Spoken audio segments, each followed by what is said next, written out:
August 24, 1942, just after dawn, low over the Pacific east of Guadalcanal. The ocean looks calm from up here. Too calm, Lieutenant Commander John Waldron grips the controls of his TBD Devastator, flying barely 150 feet above the water.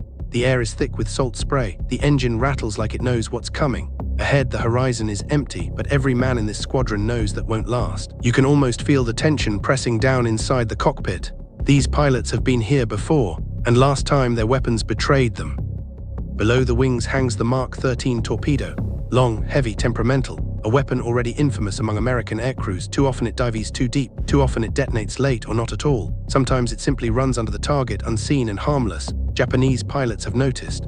After Pearl Harbor, after the early battles of 1942, Imperial Japanese Navy aviators began to mock American torpedoes openly. In combat reports, they described them as clumsy, slow, unreliable. In wardrooms and ready rooms, they joked that US torpedo bombers were flying coffins, dangerous to their own crews but little threat to Japanese ships, and the statistics backed them up. At Coral Sea, at early carrier raids, time after time, American torpedo squadrons charged in bravely and came back empty-handed or didn't come back at all. Japanese Zero pilots cut them down at low altitude. Anti-aircraft fire shredded them, and even when a torpedo survived the run, it often failed to do its job. The Japanese learned something crucial: ignore the torpedo planes, kill them last. That belief would become deadly. As Waldron's squadron presses forward, lookouts finally spot the enemy. Black dots on the horizon resolve into warships, sleek, fast, deadly, Japanese carriers and their escorts moving with confidence. This is the fleet that has dominated the Pacific for months, the fleet that sank battleships at Pearl Harbor, the fleet that still believes American torpedoes are a joke. The Devastators begin their approach.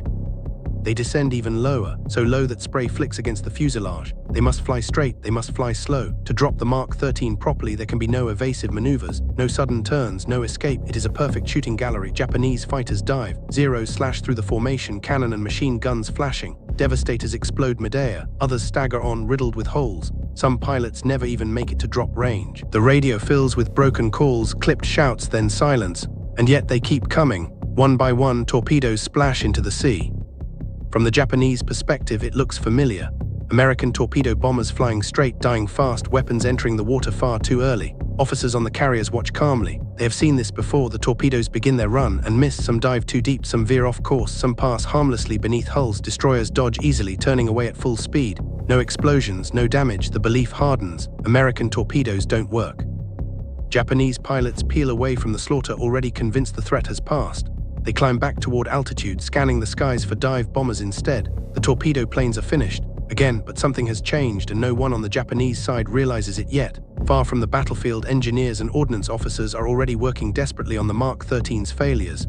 Fins are being redesigned, stabilizers modified, drop parameters rethought. Pilots are experimenting with lower, faster, more aggressive attack profiles, dangerous, desperate methods born from frustration. And slowly, the torpedo is learning to behave. The Japanese do not see that process, they only see the past. They do not know that one day soon an American torpedo will run true. They do not know that a single hit will erase months of mockery. They do not know that the weapon they dismiss will help rewrite naval warfare. Not yet, but somewhere ahead, above another stretch of open ocean, beneath another attacking aircraft, that moment is waiting. And when it comes, disbelief will turn into panic. Early 1943, Naval Air Station, Oahu. The sound of engines echoes across the runway as another torpedo bomber lifts off, banking low over the water. There is no audience, no headlines, no celebration, just engineers, pilots, and mechanics watching closely, hoping. The Mark 13 torpedo has become a quiet obsession. After months of failure, the US Navy stops pretending the problem is pilot error. Reports from Coral Sea, Midway, and Guadalcanal pile up on desks. The pattern is impossible to ignore. The torpedo drops too fast. It enters the water at the wrong angle. Its wooden nose shatters. Its depth control fails. Even perfect attack runs end in nothing. So the weapon is stripped down and rebuilt piece by piece. Engineers add a wooden drag ring around the nose to stabilize water entry.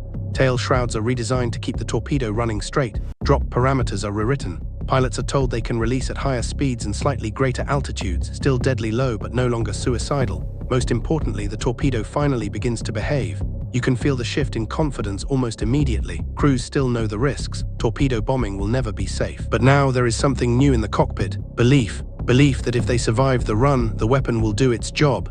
The first real test comes not in a clean, textbook attack, but in chaos. By late 1943, American air power in the Pacific has grown stronger. Fighters escort torpedo bombers more effectively. Japanese air defenses are stretched thin. And during strikes on enemy shipping and major fleet units, the Mark 13 finally gets its chance. This time the torpedo doesn't dive too deep, it runs straight. On Japanese bridges and in combat information centers, confusion spreads. A torpedo wake appears where none should exist. Evasive maneuvers begin too late. Seconds later, a violent explosion tears into a hull that was supposed to be safe. Damage reports come in: real damage, crippled ships, flooding compartments, slowed carriers, the kind of hits that change battles. Japanese pilots take notice. The old assumptions no longer hold. Torpedo bombers are no longer harmless decoys. They are weapons again, slow, vulnerable, but suddenly deadly. Zeros are forced down low to engage them. Anti-aircraft fire is redirected. Formations begin to break, and that creates an opening. High above, American dive bombers circle unseen, watching Japanese ships twist and turn to avoid a threat they once laughed at. The mockery ends quietly. There is no announcement, no admission, just a growing unease that something fundamental has shifted. The torpedo has learned to run true, and soon one hit will prove it beyond doubt. June 19, 1944, the Philippine Sea. The sky is alive with aircraft, hundreds of them. American fighters streak overhead in tight formations, while below the US Navy advances with a confidence it did not possess 2 years earlier. This is no longer a desperate force clinging to survival. This is a machine well-trained, well-supplied, and finally fully armed. Among the attacking aircraft are torpedo bombers, flying low as always. From the bridges of Japanese carriers, the sight still triggers an old reflex. Low, slow planes hugging the waves. Familiar, manageable, dangerous, but not decisive. Japanese commanders have fought these attacks before. They believe they understand them. They are wrong. As American aircraft break through the defensive fire, a torpedo slips cleanly from its mount and slams into the sea. It stabilizes almost instantly. No violent splash, no erratic dive, just a thin white wake cutting straight toward its target. The seconds stretch. On board the Japanese carrier, lookouts shout warnings. The helm turns hard, engines strain, but the ship is already committed to an evasive maneuver, one forced by dive bombers above and fighters strafing the deck. The torpedo strikes. The explosion is deep and brutal. Steel plating buckles, compartments flood, fuel lines rupture. Fires erupt where aircraft and aviation gasoline are stored. The carrier begins to list, flight operations grinding to a halt in moments. For the first time, there is no doubt. This was not luck. This was not an anomaly. This was a weapon finally doing what it was designed to do. Across the Japanese fleet, the realization spreads with terrifying speed. Reports confirm additional hits, ships damaged beyond quick repair, formations breaking apart as captains try desperately to protect themselves from a threat they once dismissed. Torpedo bombers now demand attention. Fighters are pulled down to intercept them. Anti-aircraft fire is split, defensive cohesion fractures, and in that confusion, American dive bombers plunge from the sky, striking carriers already crippled, finishing what the torpedoes began. Naval warfare has shifted.